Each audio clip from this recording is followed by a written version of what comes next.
Welcome to the Quality of Mind Transforming Business podcast, where we explore the game-changing understanding that can unlock new levels of performance and well-being in the workplace.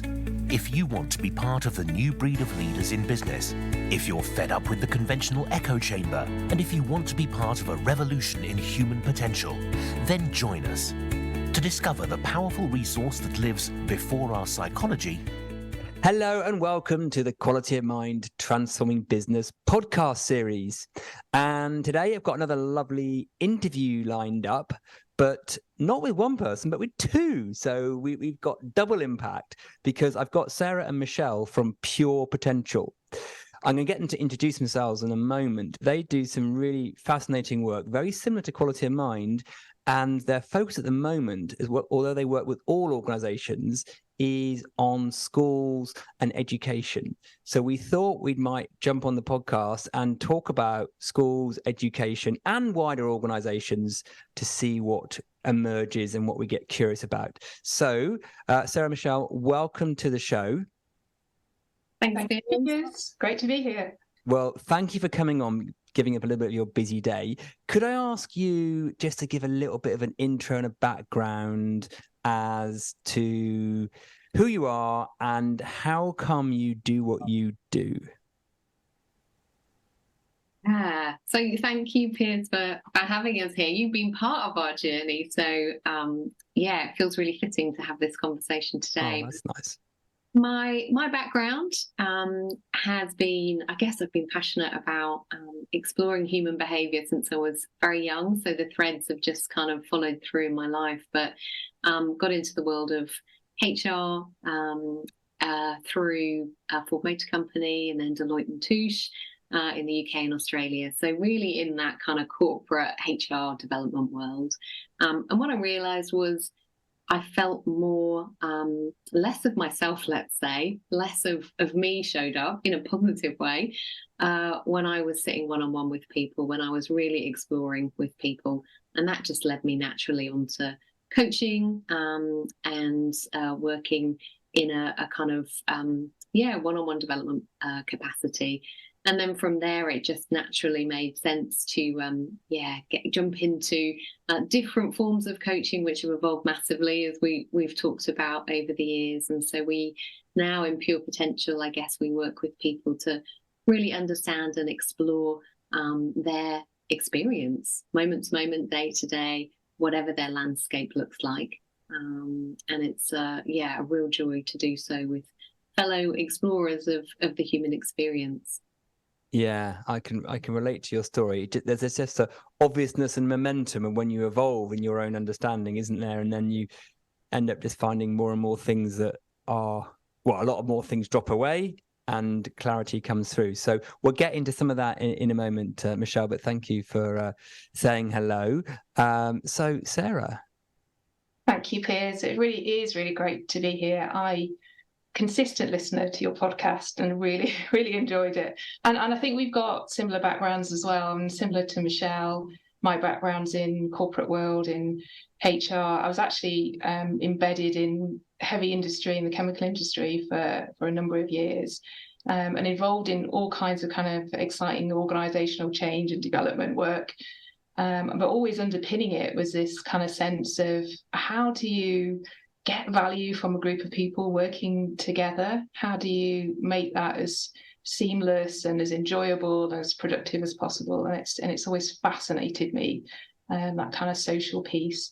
And set up my own business 16 years ago. So stepped out of corporate world, went on a journey with NLP, similar to yourself, and saw the benefit of that to a degree. And then, more recently into the understanding, I'll say the last 3-4 years into the understanding that we explore through the Pure Potential journey.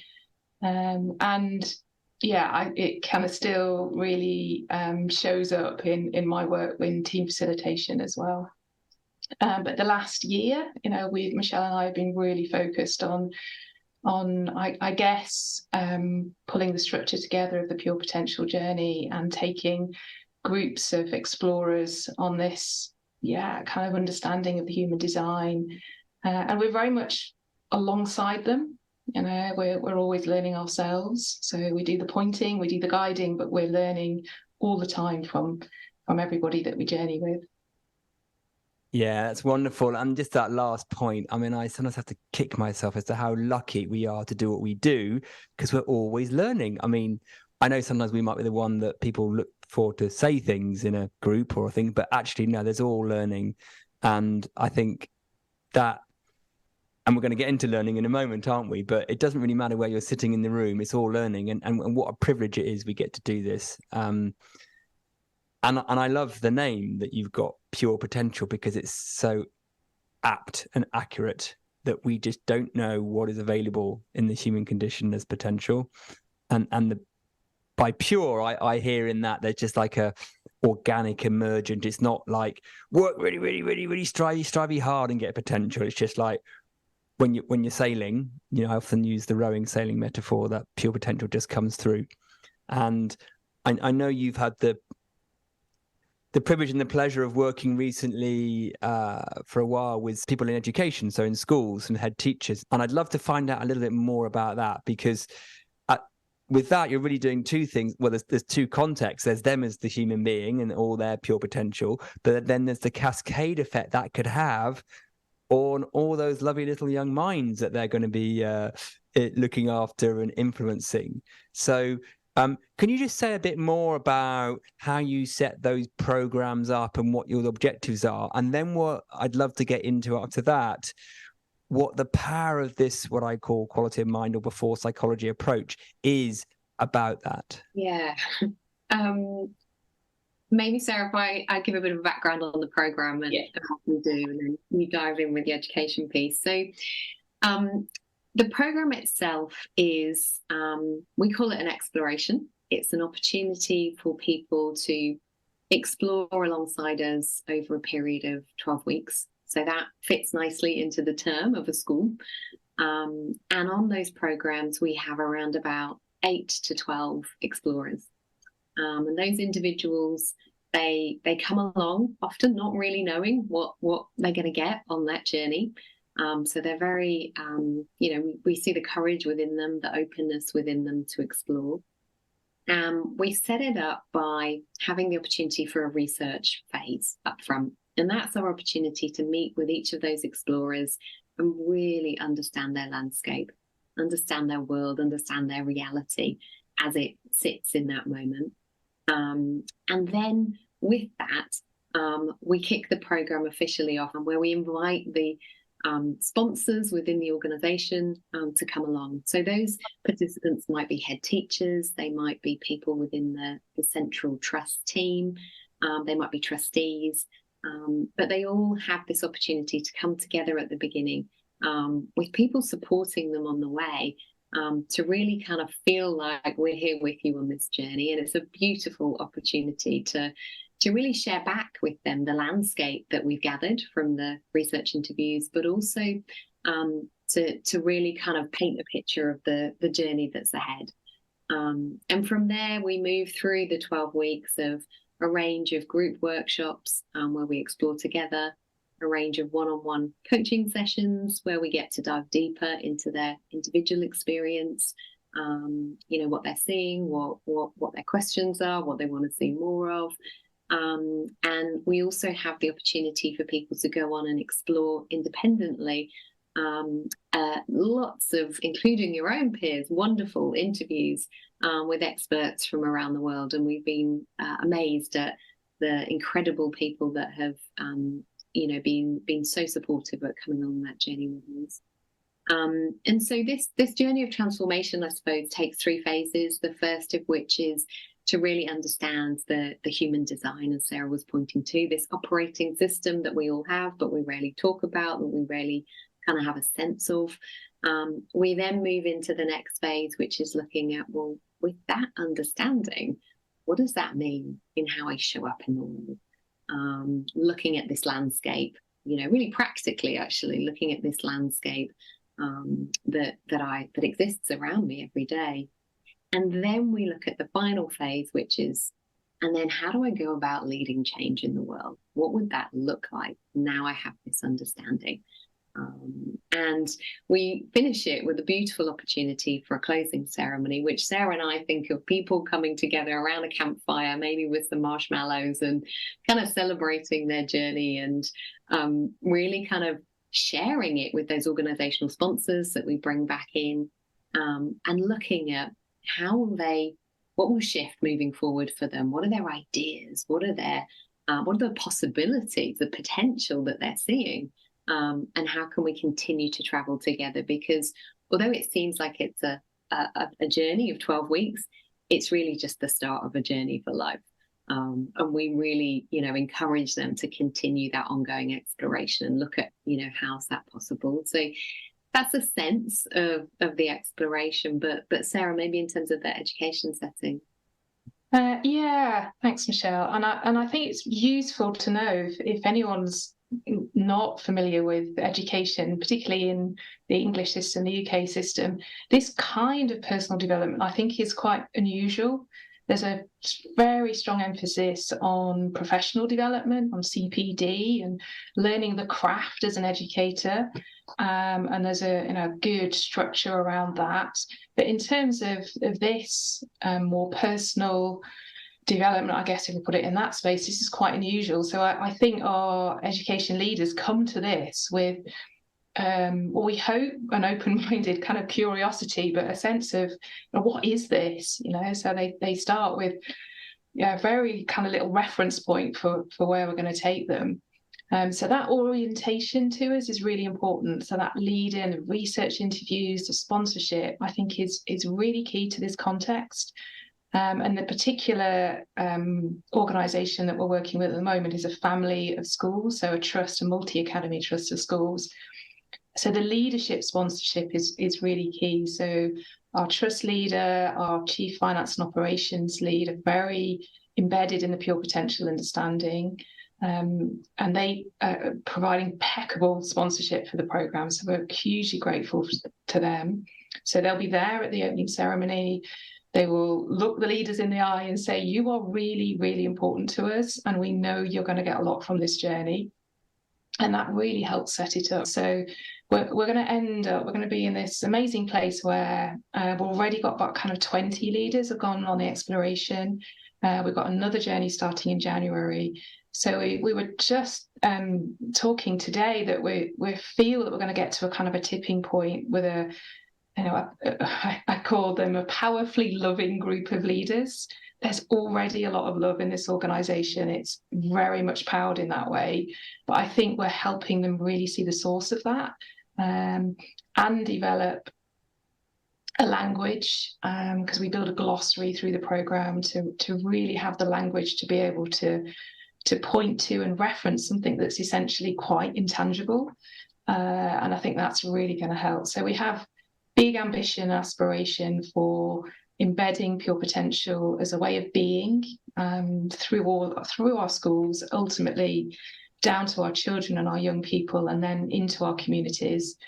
And we have some schools that are on the same site, embedded within a community. So we have the potential to take the understanding right from kind of nursery age children through to sixth form, through to 18, 19-year-olds, and then, as I said, very much into the community. So big ambitions, and lots of support and lots of backing at the moment. I mean, what a gift! I mean, what a gift in what you're offering, and the trust is enabling the people to take part in. And it was, just thinking about it. So you're right. Teachers tend to just do technical training, don't they? CPD. So step one, the fact they're getting to do anything non-technical is a bonus, and the fact that then within that personal development you're pointing them to this approach, which is really transformative, really whole person, is even better. And the slight paradox of that, although not really, is that whereas it might feel very personal and nothing to do with work, it's absolutely going to make a difference to how they impact the work, fellow teachers and the pupils. So can you say a little bit more about how, although you're just working with these leaders, what the benefits are within the schools that people are starting to see and experience? Yeah. there's lots of individual stories out there that have been shared with us. Maybe we'll share a couple of each, but I think at a very foundational level, head teachers turning up in their schools literally feeling lighter, that less weight on their mind, and just how visible that is. It seems something intangible, but actually, how do I turn up when I have my staff meeting, or how do I turn up when I greet the kids in the morning, when I've got a freer mind, when I've got a different relationship with who I am, and actually who I see them as being. It is unquantifiable, and yet it's really visible. So we've had one head teacher recently who's been really articulate in explaining how her staff have said to her, "You seem so much different. You seem so lighter. You seem so much more able to just move with ease through your day." So that's felt, and that's a sense of kind of confidence that we gain, from when we see our leaders operating in that capacity, and that's beautiful to see. And then that leads into, an example of a head teacher, being able to very tangibly take some of the items that we talk about on the course, some of the language, and bring it into assemblies. Bring it into her staff room to share with parents when children maybe are struggling and they want to have ways to explain that. So we've got both ends of how it helps, but actually some really practical ways in which we can have different quality of conversations with people. Yeah, and it's interesting because it's more difficult maybe to quantify, but the difference in being and what the effect that has on everything else. You can feel it, you can sense it. It's the secret sauce, it's the magic, which just gets from people just being lighter and being more in flow and less in their own head, to use that language.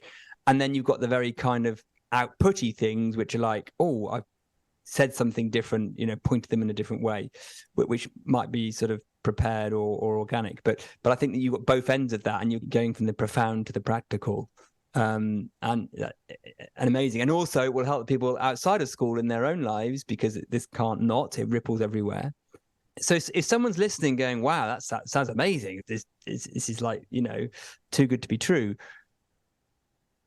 what is it you think is the difference? And this is not an easy question to answer. What is it about the approach you're doing, and this similar to what I talk about with quality of mind and before psychology, what is it you think is the difference that makes a difference in what you're pointing to in your program that maybe other, even very nice personal development programs aren't doing? What's the secret sauce, do you think, to why this can make such a difference so transformatively? Gosh, it's a big question, isn't it? It is. It is a big question. What makes the difference? Lots of things. I think there's absolutely creating the space, creating the opportunity, to set the intention, to have the care and the courage to really look afresh at the human experience. So I think that's really, I think we can underestimate that, but I think how we set this up is absolutely key to that, which I think really cleverly takes our explorers by the hand, and just kind of gently leads them through the kinds of questions that we never ask ourselves, like what is the nature of thought? What is thought? To just look at that afresh.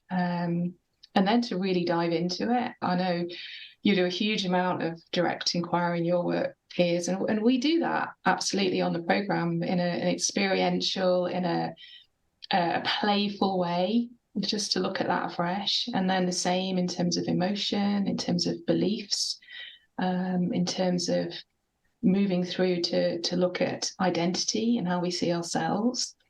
So I think it's a very carefully crafted, gentle, walk along that path of let's just look at it all afresh, and let's just see what we see when we come at it with that new orientation. So the foundations phase is very much that exploration, which tends to, I guess, unravel a lot of old habits and thinking, a lot of kind of conditioned patterns of the way things are. And then we kind of reach this turning point of the program where people got that fresh orientation, or at least a sense of it. And that's, as you know, that's going to be different for everybody. Some it's more obvious sooner, and for others they wrestle with it, and all of that is absolutely fine from our perspective, all completely normal.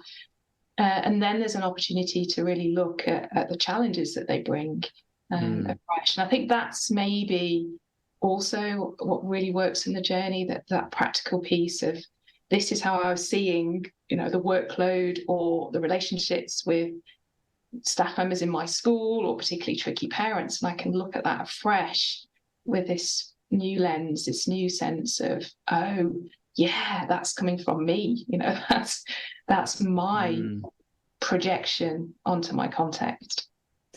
I probably haven't done that full justice, but well, there's loads in what you said, and I'll dig into a little bit in a moment. But one thing at the end there is what I love about, and I'm sure it's similar for you, is that we do an intake before we start, and we ask people to sort of how they see the world, all the challenges in the organisation, and then we park them while we do the first immersion part of the workshop, and then when we get to the part where we bring those back into the room and you put the list back up, what is spectacular to watch is people just as they read through what they said 2 weeks ago or whatever it was, things are starting to dissolve. They go, well, actually, there's not such an issue as I thought it was. And even without any workshopping or talking about it, it's already losing its grip as they start to see, oh, that was just a symptom of what I would call a contracted aperture. So the practical stuff starts to solve itself.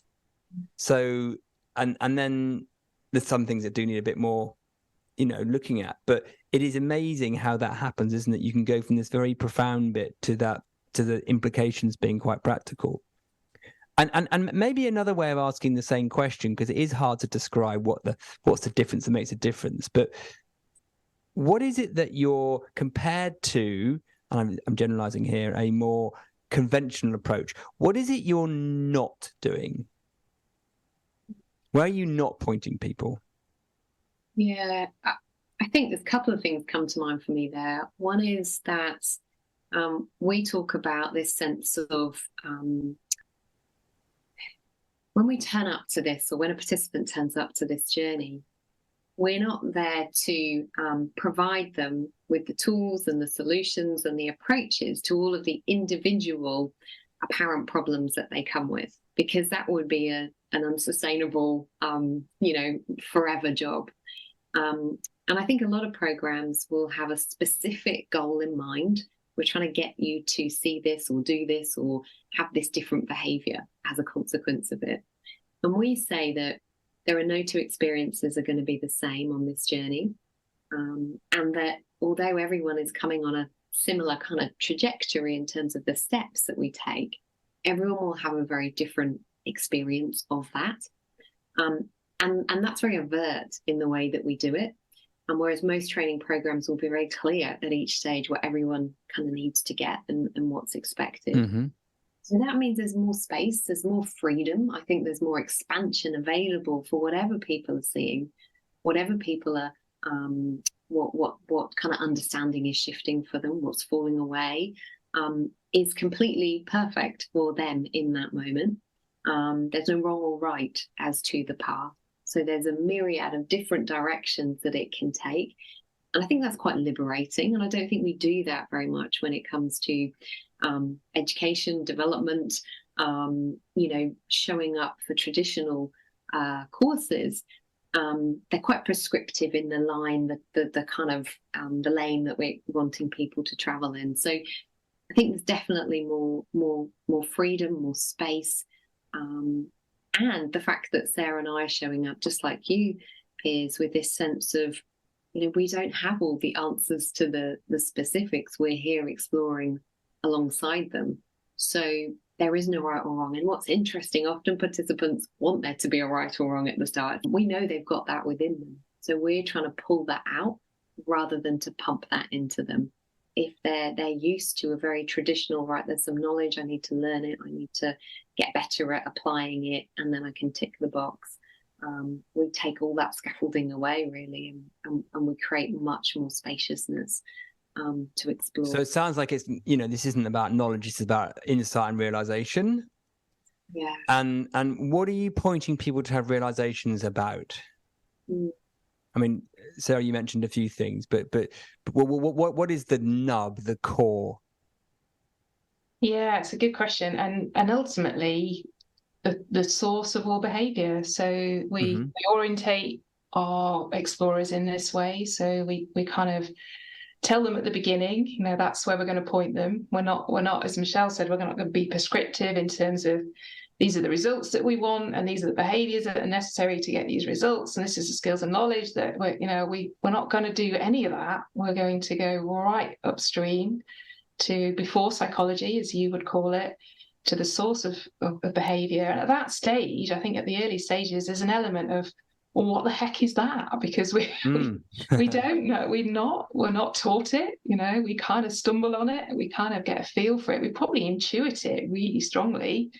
But yeah, that's where we're heading, right back upstream to the source. And then there's just a kind of in the hand-holding and the gradual exploration, there's just a growing realization, a growing felt sense of, I can tap into that source. And actually, I am that source, and the more I kind of shed the need to be anything other than that, then far more is available to me. The capacity that's released, this sense of all of the innate capabilities that we have.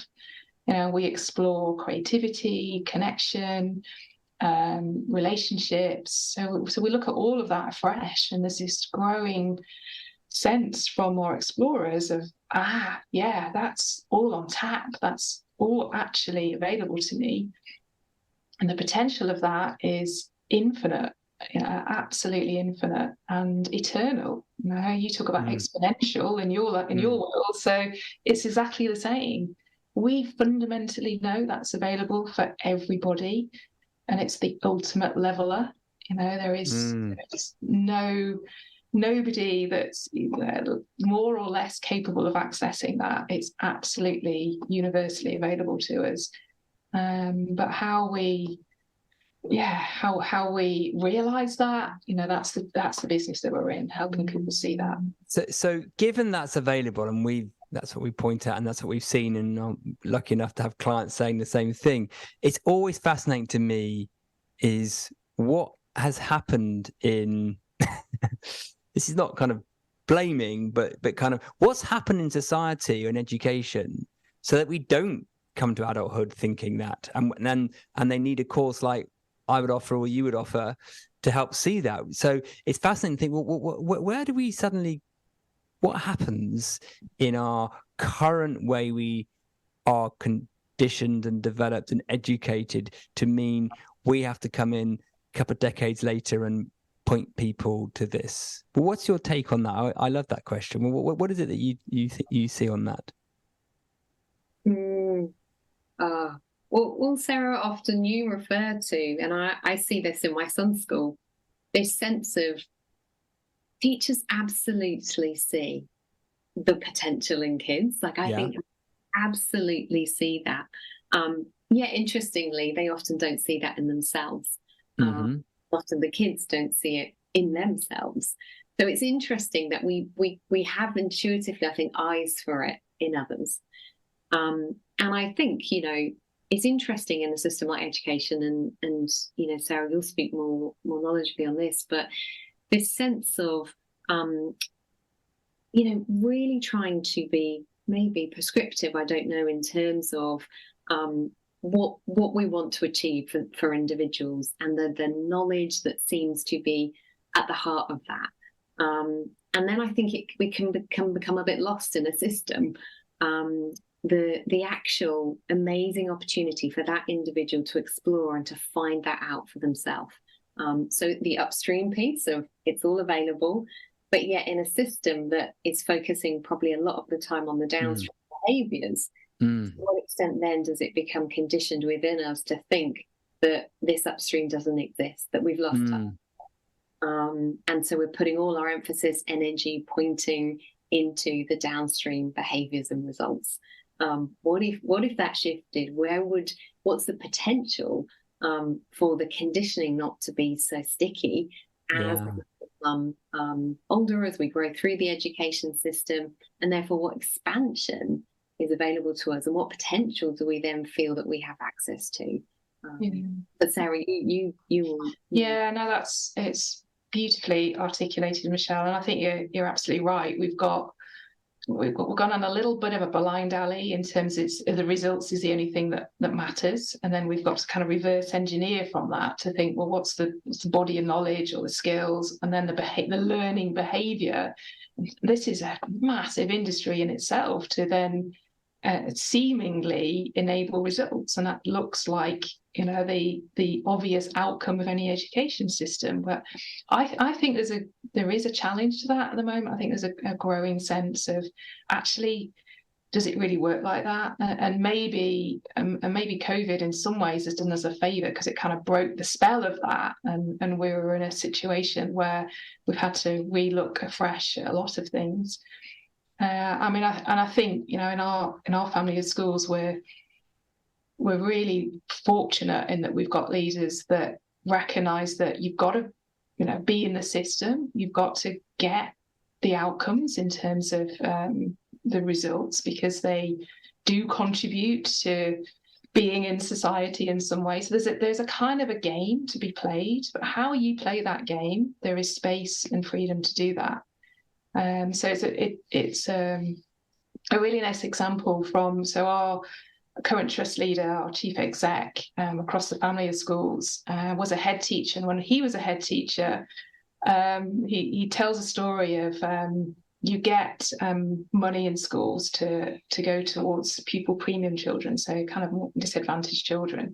And he put a huge amount into music in this particular school, in the primary school that he led. And so instead of going into kind of extra lessons, he said, right, we're going to have a brass band orchestra in the school.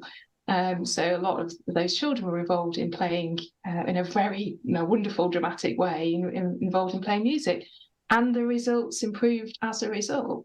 Now, who knows what magic is happening there, but there's an intuitive sense that the more that we tap into that source, and whether it's just that kind of creativity or connection or just that sheer innate capability that we all have to create within us, I don't know, but that's really what we need to trust, that the more that we go to the source of behavior, the more that we trust all of these innate capabilities, the results will happen anyway.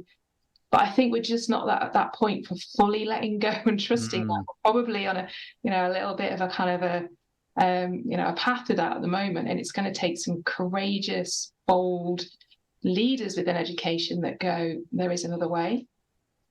And I think absolutely spot on. Society does this all over the place. It looks at results and then tries to reverse engineer, and it doesn't see much at the end we're working at because it doesn't see it yet, so then it just focuses on what it can see. But actually, this is what's so fascinating. It's symptomatic of how we are in general in our conditioning. So science is still, I think it's changing, but still convinced of materialism as a paradigm, that there's a separate me that has some eyes and a nose and some ears and senses, and then there's an external world out there, and consciousness comes from the brain, and brain is the start point. And that's what science still believes, even though it's not provable and slightly being disputed. And then that trickles down into, well, I need to strive and survive in life by doing these things as a separate individual, and I am the limited me that is me, and it's not even questioned. And then, of course, if those two things are agreed, then the education system's bound to be like it is. And what we're coming along and doing is saying,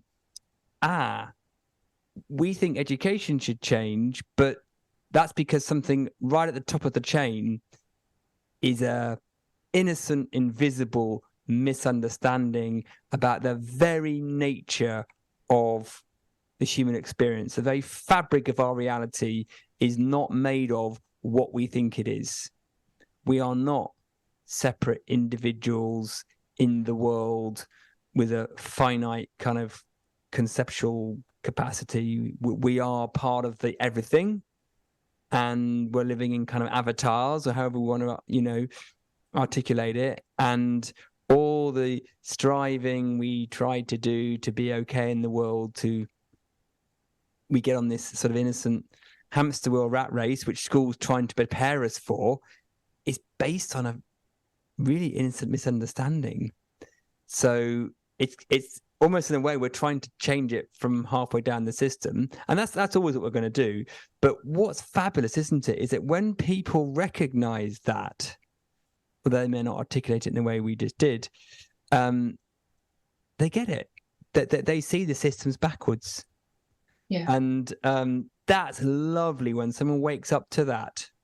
When someone wakes up to that and they're like, oh, wow, it's not how I thought it was. I wish I'd known this earlier. And then the implications just start to pop out the back end, don't they? And that's really what you're doing. I know you're doing it in the context of education, but you're waking people up to see the case of mistaken identity, the fabric of reality.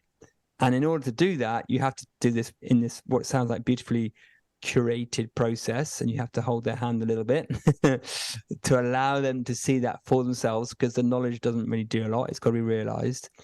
But it doesn't take, I get so fascinated by, once someone's sort of in the right space, it really doesn't take much to see it.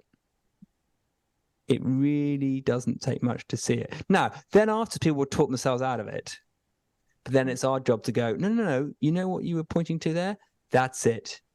That's it. Keep going back to that. Yeah, but what about this really big problem? No. Keep going back to that. What? Again? Yes. And the simplicity is just astounding. Doesn't mean it's easy, but the simplicity of it. I mean, I could describe it in 30 seconds, the problem, but the simplicity of it is just almost too, I don't know, it's too simple and too profound for people at one level until they see it. And then it's like, oh, yeah. Anyway, that's my sort of ramble on it. I don't know what you make of all of that. I love that. And I think that's why we like the exploration, the kind of journey metaphor, because it is ridiculously mind-blowingly simple when you see it. And yet there's the journey of apparently existing in this apparent material world, isn't there? So that, that's actually where the fun and the pleasure is, to a degree, isn't it? How do you have that underpinning of the simplistic truth of who we are, and then you go out into the world knowing that, and kind of play this beautiful game of life that we're all gifted with, from that grounding. And that, that's why Michelle and I absolutely look, and we love working together on this, because we get a real opportunity just to, Michelle's background is anthropology, and that shines through, just that real opportunity to just, marvel at, what's universal, and then marvel at the difference in terms of the experiences that are created from that universal. And it's both, isn't it? And now, I want to ask you a particular question about education and learning, just given your context. So, and regular listeners to the podcast will know, we've touched on this before, around the areas of kind of like leadership and free will and change, in that although there's leading happening and change happening in organizations and doing and thinking, there's no so I would say there's no leader, changer, chooser, doer. So there's the there's the happening, there's learning, but there's no learner. And, I don't make you learn something. So yes, there's the appearance of learning or changing or leading, but that isn't separate me and separate you doing that. Now, how do you, when you get to that part of your 12 weeks and you talk about learning, and people start to go, hang on a minute, this would mean the implication for learning. I'd love to know how that sort of turns up for people as they stumble across something which would reverse sort of 30, 40 years of what they thought about learning. Well, what happens when you get there? I think this is the heart of the program, really, when we really start to we've gently traveled up until this point, in terms of, it feels like we're kind of looking at the scenery of the human design and all the components that kind of, in a way, we can look at in isolation and make sense of. And then we get to this point of, well, what does that mean? Who am I? Like, who's the me in this? And I think that's the heart, when I think we really get to a point with these explorers of it gets quite fascinating to see how that goes with people. And I think what I notice most is that the people that really engage in that, see that at quite a deep level, there's just such a falling away. There's such a freedom and expansion then that's possible, in terms of, well, okay, I can see these things around me that exist in the world, that appear to exist in the world. I can interact with them in a way that's really different now, because there is no implications here now for this character the way I thought it was. So no matter what we're looking at, and learning is obviously so incredible how this system has learned to behave through this incredible programming that happens, all the time. And we're just saying, let's notice that. Let's get really curious about that. And when we see it for ourselves, then the implications in the classroom and the possibilities in the classroom just open up hugely. And then what makes sense is an obviousness then, in terms of how I interact with that for myself, but then what I bring into my schools. And I don't know, Sarah, if you've got specific examples of that. Yeah, and well, I think what's coming to mind is what opens up, but also this kind of growing sense of, my system is always giving me real-time feedback on how much I'm identifying with that idea of me, the character of me. And I think what we've noticed is, emotionally, we're always going to have that sense of, am I too gripped, or am I too invested in some way? And then that's the signal to loosen up, to step back. So there is an example that's just happened last week, where I know that there was quite a heavy conversation in the group of leaders that are kind of responsible for all of the schools, supporting the schools. And then the intuitive sense from the trust leader that we're getting too gripped by this, and let's just back off, let's just pause, let's just wait.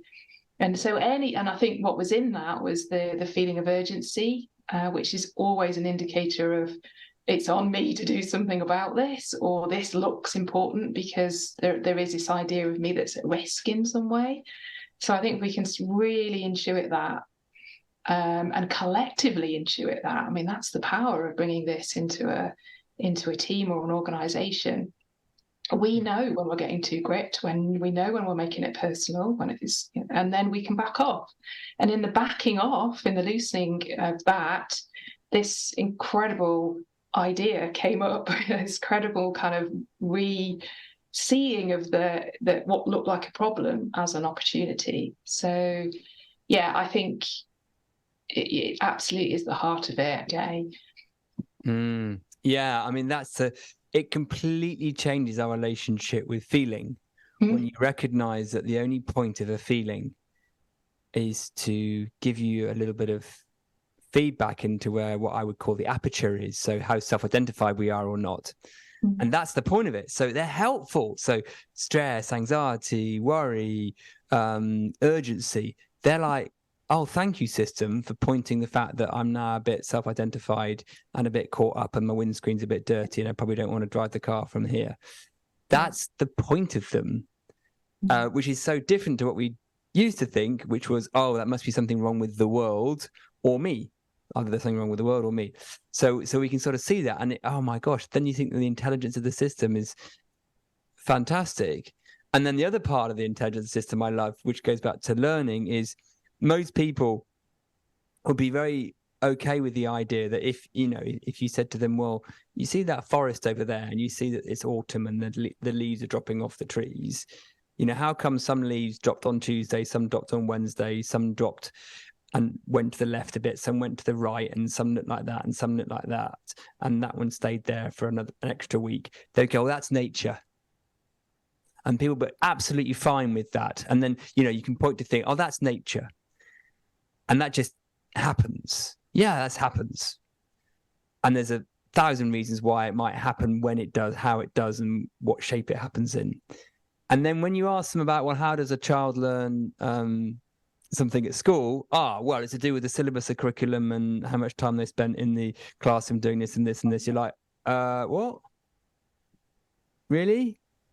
It's not the same system? No, it's a completely different system. No, it's not. It's the same thing. They're both nature. There's no free will in either. There's no, it's a different type of part of the system, but it's the same. Which is why kids can just completely keep astounding you in what stuff they know sometimes and what comes out of their mouths. Particularly, I used to find when my kids were about sort of 7 and 8, they could say some deeply insightful, profound things. You're like, where did that come from? Just the way they see the world, or something so insightful. And it's part of the system learning. And all the key learning of us, walking and talking, happens before we go to school. So if we needed school to learn, surely, we wouldn't walk or talk. Now, I do get there's practical things for the game of life that the avatar that is me needs to understand. If I'm going to use a computer, I need to learn bits about coding or whatever it is. So I'm not knocking that, but it's the broader piece of learning and education that we just shackle the power of that, what we called nature just a minute ago, to let it do its thing. Yeah.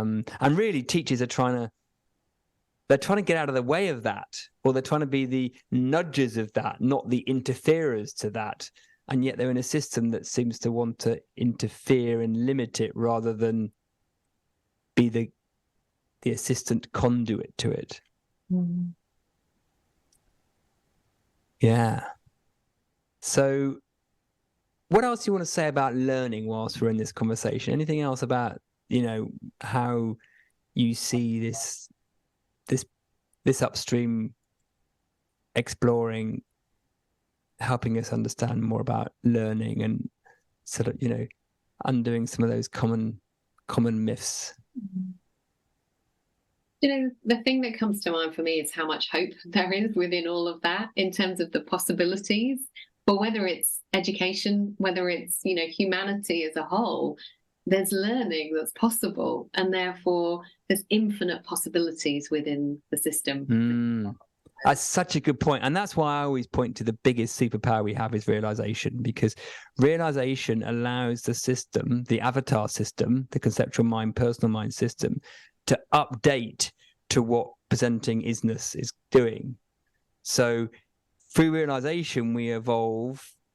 Is when one set of mindsets dissolve and a new one arises, and that equips us to deal with climate change or wars or whatever it is. And that is built into the system. How cool is that? Yeah. I mean, how you talk about, hopeful. I mean, I guess hope is a concession to the individual self, but I know exactly what you mean, in that there's a bountiful, awesome intelligence there, just waiting. Well, it's pure potential, go back to your name. And we're just innocently kind of messing around in the way of it. It's real time, isn't it? Like, it's so responsive to what's happening in front of us in that moment. So, you just think about, we talk about kind of a critical mass of the number of people needing to see this. It's like, well, actually just one person seeing this, we don't know the impact that happens from that. And I just think it's because this system has such an amazing ability to learn and to respond and to really be conscious, be present to what's unfolding around it. It's what Claire Diamond and I on another podcast called The Learning Extravaganza. And we even called our little WhatsApp group, didn't we, before this podcast, The Learning Extravaganza, that I thought was really neat. And yeah, I mean, do we realize quite how powerful and potent that could be? And it seems to be that kids are more fertile to that than, I mean, I think we all are, but in a way they're closer to it. So to deal with, because a lot of people go, I was talking to somebody the other day, oh God, life's hard, the country's going to pot, society's falling over, the planet's falling over. It was quite doom and gloom what they were saying. And I was like, yeah, but on the other side, we've got this potential. Yeah. Right. And that's the point of being alive. It has to be the point of being alive. Yeah, but I think in the same way, Piers, the same way our emotional system is nudging us back to the truth of who we are, the societal global system is doing exactly the same at the moment. And I think there is that I feel that hope and optimism that Michelle's spoken about, because I think suffering to a degree will make us question, that maybe that's a natural part of the evolution. Maybe that's built into the design in itself, really, that we're potentially headed down a bit of a blind alley, and everything's telling us, no, there's another way, there's another direction to look, and there's so much more possibility, so much more potential in looking at a different direction. So yeah, and I think that's intuited, isn't it? I think that's really felt, and I know that in terms of the kind of the leaders that work in our schools, that attract to them people, and they don't really know why, but they know that there's something in the relationship, in the connection, that's of value, that's of benefit, that's you want to hang around our leaders because there's an element of coming from the source, coming from the truth of who we are, has an ease, has a presence, has a kind of loving connection to it, which is what we all want essentially. It's that I think there's a real kind of opportunity in moving away from those places of kind of fear and constriction to a more expansive and loving place. I think that's so true, and people will gravitate towards that. And let's say they've previously been in an environment or a system that was less like that, even toxic. The difference will be chalk and cheese. And even when someone's paying twice as much money, they're like, I'm not going back there. Right. Exactly. So there's a gravitational pull, isn't there, towards it, which is amazing. And the system is showing us. I just don't think we always look. I mean, I'm a bit of a nerd on things like NDEs. I love near-death experiences because of what people get to see during that. Now, I'm not saying everyone should go and kind of try to kill themselves so they can have this experience, because you can have it without getting the near-death bit. But that's, again, the system showing us what's there. And sometimes through people having really tough times, they see it. There's a rupture. Yeah. So it might, to use it in normal terms, it has to get worse before it gets better. I mean, it doesn't have to. People could just come on your program and mine. So often we get in our heads trying to work out, well, what's the universe up to? Which way is it heading? What's it doing? Well, I don't know. That's a question only the separate self would ask. The why question. And it's kind of interesting to chuck it around, as long as you don't expect you're going to get anything meaningful from the answer. So you can sit in this lovely kind of potentially paradox between it just is and be deeply curious about the evolution. Exactly. Because if you get too deeply curious about the evolution, you start worrying about it, going, oh my God, it's not happening fast enough. What's going on? Is there enough hope? We haven't got enough hope. What's going on there? Blah, blah, blah, blah. Well, given there's no free will, given there's no learner, there's no doer, there's no chooser, it's doing what it's doing. So you can be paradoxically completely curious and part of that, without having to sort of go, oh my God, it's not happening, because that'd be the separate self then saying it's not happening fast enough. So it's kind of, it's not apathy, it's just kind of being part of the system, isn't it? Just deeply fascinated by it. I think that's and that I think, if I could sum up for me, the last 10 years of this, I just get more curious by stuff rather than bothered by it. I wouldn't think it's to do with me. Yeah. And how much freedom is in that? Then anything's possible, isn't it? Yeah. Because exactly, you can see that about anything. It's like, oh, it's not really about that. Oh, wow. Okay, I can just look at it and just get curious. And if there is something to learn for the avatar me, then you do that. There'd be an obviousness, as you said, Michelle. There'd be an obviousness. So, how's the education system going to change from what you're doing? I guess by people being more in this emergent aperture, as I would call it, obviousness will turn up in how those teachers and heads and trusts want to run their schools. Yeah. And assuming they can play in this curriculum a little bit, that's how it will happen. Your course doesn't need to go into now. On day one, the kid should do this, because that's not what you're doing. You're doing, I think you called it earlier, you're doing the pre bit. I often call it, you're making the soil fertile and the seeds will do their thing. So it's the most valuable place you can start, even if it can appear to be a little bit like, was that too abstract? Is that too not near the sharp, pointy end? No, the sharp, pointy end gets so much better when you start here. Yeah. And I think it's that balance, isn't it, of giving them enough, the practicality that it feels like this, you're talking to me. This is my world. Yes, it's got to be related. You've got to realize there's a self coming into it to start with. And I think you mentioned earlier about how much attention you put to your program design. Because although everyone's completely individual pieces of popcorn, they're all popping in their own way, there is something about how you design the program that makes a difference. And that's what I've been trying to evolve in the last 10, 15 years. And there doesn't seem to be a formula, but there is things you can kind of, okay, that works better than that. And when you play with a new program format, you learn. So and that's a lot of we love that. I just think that's where we're curious and we want to kind of continue to see more, grow more, adapt. It's just a constantly moving, beautifully organic journey. And I think that's the joy of it. Yeah, that's when we remind ourselves that we're part of that learning extravaganza as well, aren't we? When we get out of our own way in terms of, we need it to be a certain way. And we play in that space of, one of our phrases is trust the process, because you get to a certain point and you kind of think, they're not seeing it, and then we trust the process, and we can get in our own heads and do a bit of thinking at that stage, but we've kind of learned to trust the process. Yeah, and then equally, tweak it, change it, and if that's obvious and that makes sense, then do that too. And what I hear in trust the process is trust the emergence. Exactly. Right. It's not like trust the old process we did 10 years ago, or trust the process we did last week. It's trust what obviousness points to. Yeah. So, and if that's on your side, you're like, well, something will occur to me, or it won't. And if it doesn't, it doesn't. If it does, it does. And that's the process. That's like, if you're staring at that one leaf on the tree and it's autumn and it hasn't fallen yet, you're like, oh dear, that leaf's still there. The tree is faulty. Yeah, the tree's faulty. Nature's broken. Quick.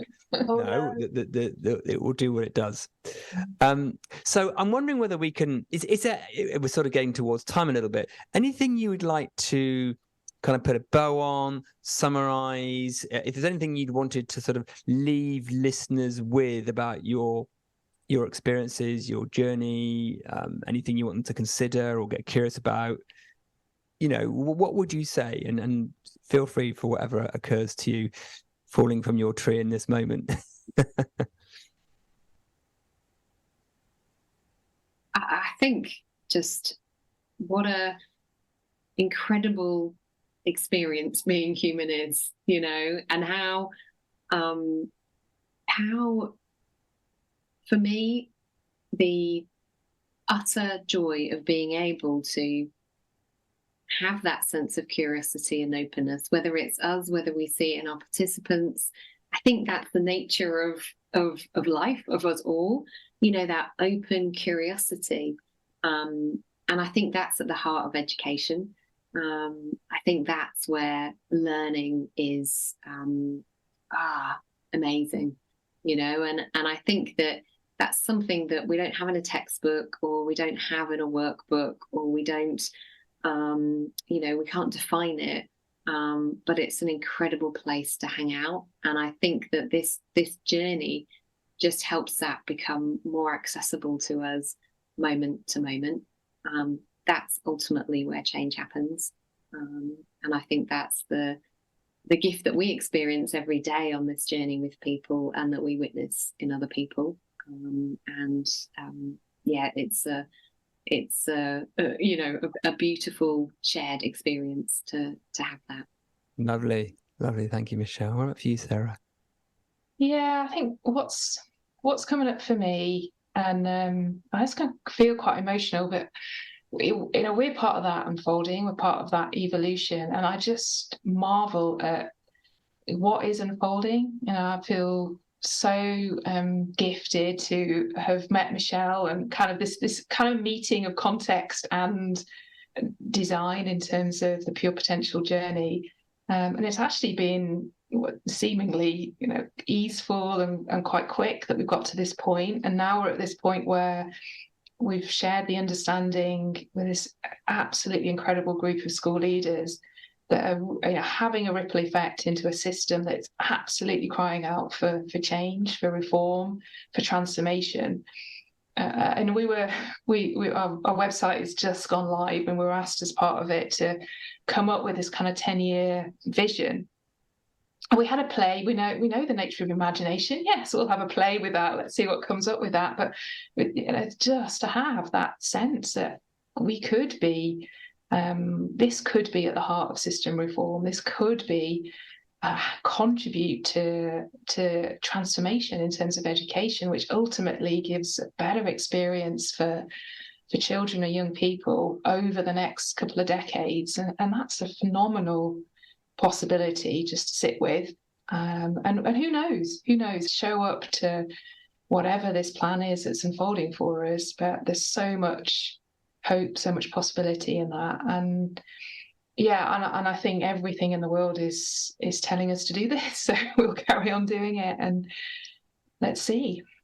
Yeah, and just listening to you and having really, really enjoyed this last hour or so of chatting, I can see why the systemic change will happen, because you guys are embodying what you talk to others about yourselves, which is the only way you can really do this work. Otherwise, it just falls flat. And that means you will be part of the transformation, even in a small way. Who knows where the ripples go? But I'm pretty convinced something fantastic will happen from what you're doing. It already has started. Those lucky schools up in Derbyshire, I think it is, isn't it?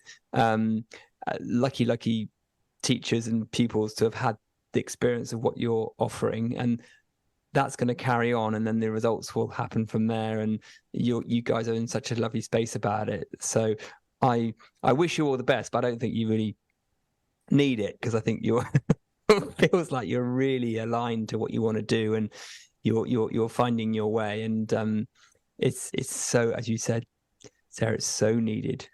Oh my word, it's so needed. So thank you for coming on and sharing a bit of that on the show. It's been great, and I'm just hoping that people listening, if you've got anything to do with education at all, you might check out Pure Potential and their new website. Is that the best way to get a hold of you if people are interested? LinkedIn or the website or something? Or yeah, website's great. So it's just pure-potential.org. Great. And we say new, but people might be listening to this in 2 years' time. So we're currently talking December 23. So it may not be new soon. But thank you so much for coming on and chatting. I think it's fabulous what you're doing. I love it. And I look forward to supporting you in any way I can. And I'm glad I managed to do a tiny weeny bit of that so far. So thank you. Oh, we're so grateful, Piers. It's great to have you with us, and we've really, really felt that. So thank you so much. Oh, thank you. So, listeners, I hope you enjoyed that episode. And as usual, have fun being curious. Until next time. If you enjoyed listening to this podcast and want to know more, check out our website at qualityofmind.biz. And also, feel free to reach out and leave us a review or a comment. Until next time, have fun being curious.